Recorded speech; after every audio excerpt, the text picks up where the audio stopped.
Good morning students. सुप्रभात बच्चों, आप कैसे हो?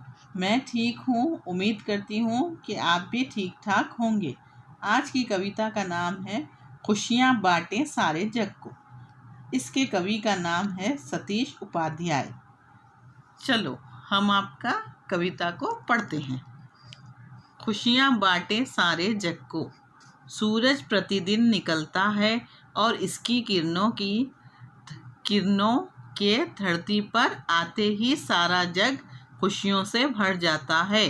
प्रकृति के सभी उपकरण हमें कुछ ना कुछ देते हैं। क्या ये कविता पढ़कर जानते हैं? देखो, सूरज नित्य नियम से किरणों से नहलाता है और चांद भी नील गगन से शीतलता पहुंचाता है।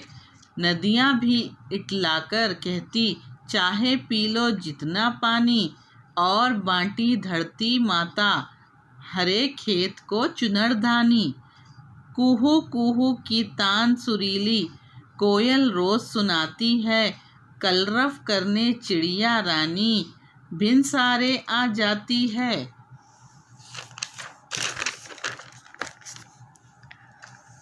अंधकार को दूर भगाकर कर देता दीपक उजियारा।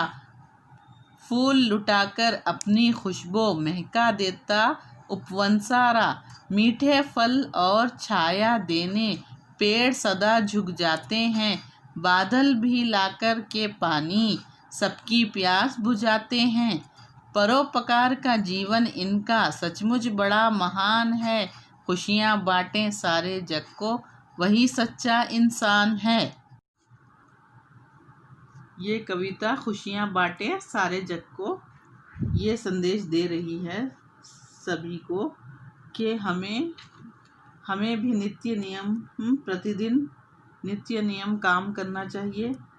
क्योंकि जैसे यहाँ पे कविता में कवि बता रहे हैं कि हमें सूरज भी टाइम से काम करता है और चांद भी, और आसमान, नील गगन आसमान भी सबको अपनी शीतलता पहुंचा रहा है।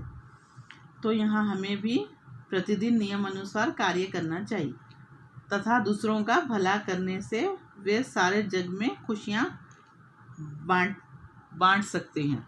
जैसा कि देखिए यहाँ पे बता रहा है कि कविता में नदियाँ भी इटलाकर कहती हैं, चाहे पी लो जितना पानी, और बांटती धरती माता हरे खेत को चुनरधानी। यानी कि धरती से हम धरती से अनाज ले रहे हैं, धरती हमें दे रही है। यहाँ पर कविता में ये बता रहा है कि सूरज हमें अपनी किरणों की रोशनी दे रहा है। सुबह उठते की चांद अपनी रोशनी से पूरा गगन यानी आसमान को रोशन कर रहा है। तो यहाँ पे सब अपने अपने खुशियाँ बिखेर रहे हैं। जैसे कुहू कुहू की तान सुरीली कोयल रोज सुनाती है। आप लोग देखते होंगे ना बच्चों कि कोयल जैसे रोज आकर कितना प्यारा सुरीली आवाज़ निकालती है वो पेड़ पर बैठकर। कलरव करने चिड़िया रानी भिन सारे आ जाती है। और आपने देखा ना, कई सारे चिड़िया पेड़ों पर आती हैं, हर सुबह आती हैं। वो आकर उनकी आवाज़ से हम जाग जाते हैं। तो वो भी जग को खुशियाँ दे रही हैं ना। हम सब सच्चे इंसान बन सकते हैं तथा हमें सेल्फिश नहीं बनना चाहिए। स्वार्थी यानी सेल्फिश। इस कविता में ये बताया गया है कि हमें अगर दूसरों का भला करते हैं, पूरे जग में खुशियाँ बांटते हैं हम। पूरे जग में खुशियाँ कैसी बांटी जाती हैं? अगर हम दूसरों का भला करेंगे, सब खुश रहेंगे तो पूरे जग में खुशहाली फैली रहेगी। इसी से हम सच्चे इंसान तभी हम क्या बन सकते हैं बच्चों? सच्चे इंसान बन सकते। तो कवि क्या है, इस कविता से हमें खुशियाँ कैसी बांटी जाए और सब अपना अपना काम टाइम से कर रहे हैं, यही बता रहे हैं। तो बच्चों यहाँ पे आपको क्या करना है, ये कविता को 2 बार पढ़नी चाहिए आपको, और इसे 2 बार अपनी पुस्तक में लिखें।